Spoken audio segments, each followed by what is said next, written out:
Upaya mempertahankan ergonomik pada posisi berbaring, duduk, berdiri dan berjalan. Oleh kelompok 4. Apa itu ergonomi?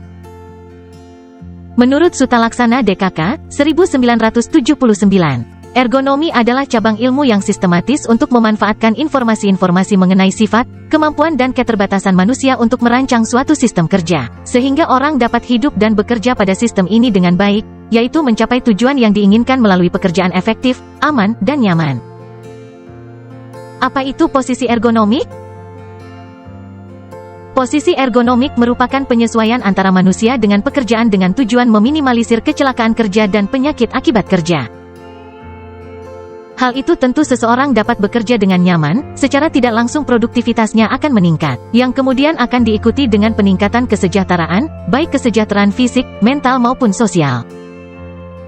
Ergonomik pada posisi berbaring, duduk, berdiri dan berjalan. Posisi berbaring yang salah. Posisi badan tidak lurus dan tidak beraturan. Posisi berbaring yang benar. Posisi badan lurus dan beraturan. Posisi duduk yang salah. 1. Badan bungkuk, tatapan terlalu dekat dengan monitor dan tidak lurus ke depan. 2. Badan tidak tegak dan leher miring. Posisi duduk yang benar. 1. Duduk tegak dan punggung lurus dan bersandar. 2. Pusatkan beban tubuh pada satu titik agar seimbang. 3. Posisikan monitor tepat di hadapan sejajar dengan pandangan mata. 4. Istirahat setiap 2 jam sekali dengan cara berdiri dan peregangan. Posisi berdiri yang salah. Kaki bengkok dan badan tidak tegak. Posisi berdiri yang benar. Posisi badan tegak, pandangan lurus ke depan, dan kaki lurus. Posisi jalan yang salah. Berjalan sambil melihat sesuatu atau mengerjakan suatu hal dan pandangan tidak lurus ke depan. Posisi jalan yang benar. Pandangan lurus ke depan, dan badan tegak.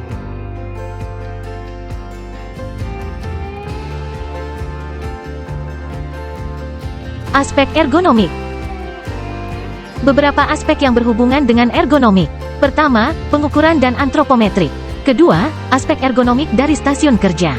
Ketiga, pencahayaan. Keempat, suhu dan kualitas udara.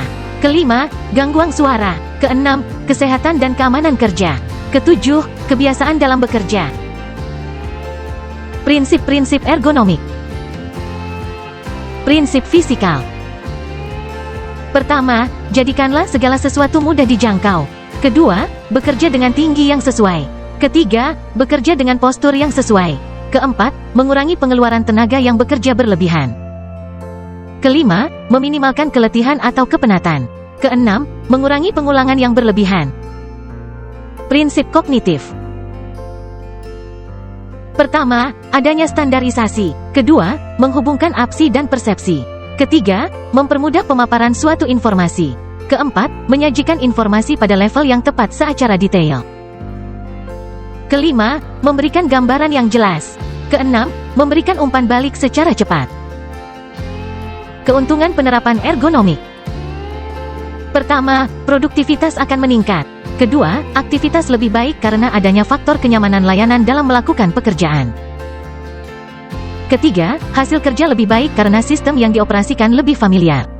Keempat, efisiensi dan efektivitas dalam pengoperasian sistem. Contoh ergonomi di tempat kerja. Tujuan ergonomi di tempat kerja yang utama adalah mengurangi risiko gangguan muskuloskeletal, misalnya carpal tunnel syndrome, tendinitis, hingga ketegangan pada punggung bawah. Salah satu contoh penerapan ergonomi di tempat kerja adalah pada penggunaan kursi dan meja yang sesuai dengan postur tubuh karyawan. Dengan mengatur ketinggian meja dan kursi, serta sudut kemiringan yang tepat, karyawan akan merasa nyaman saat bekerja sehingga dapat mengurangi risiko cedera. Selanjutnya yaitu posisi badan yang sesuai. Menyesuaikan posisi badan dengan ketinggian meja serta duduk dengan tegak, lurus dan bersandar.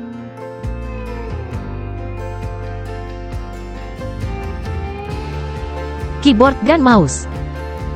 Selain itu, penggunaan mouse dan keyboard yang ergonomis juga dapat membantu mencegah cedera repetitif seperti carpal tunnel syndrome atau gangguan pada pergelangan tangan. Pilihlah mouse yang sesuai dan nyaman, serta posisikan mouse dekat dengan tubuh. Posisi monitor. Posisi monitor juga menentukan kenyamanan dalam bekerja. Posisikan monitor tepat di hadapan pandangan mata. Mudah dijangkau. Memastikan seluruh objek yang kita gunakan mudah dijangkau. Dengan kemudahan menjangkau seluruh objek, dapat mengefisiensi waktu dalam bekerja. Selanjutnya ialah waktu istirahat. Memberikan jeda waktu untuk beristirahat setiap 2 jam sekali dengan cara berdiri dan peregangan. Hal ini dapat meminimalisir kelelahan dalam bekerja. Kita dapat menyimpulkan, secara keseluruhan, apa yang dimaksud dengan ergonomi adalah suatu sistem untuk memastikan kesehatan dan kenyamanan karyawan serta meningkatkan produktivitas kerja. Oleh karena itu, perusahaan dan karyawan perlu memperhatikan ergonomi di tempat kerja serta melakukan penerapannya secara optimal. Sekian posisi-posisi dalam mempertahankan ergonomi. Semoga bermanfaat.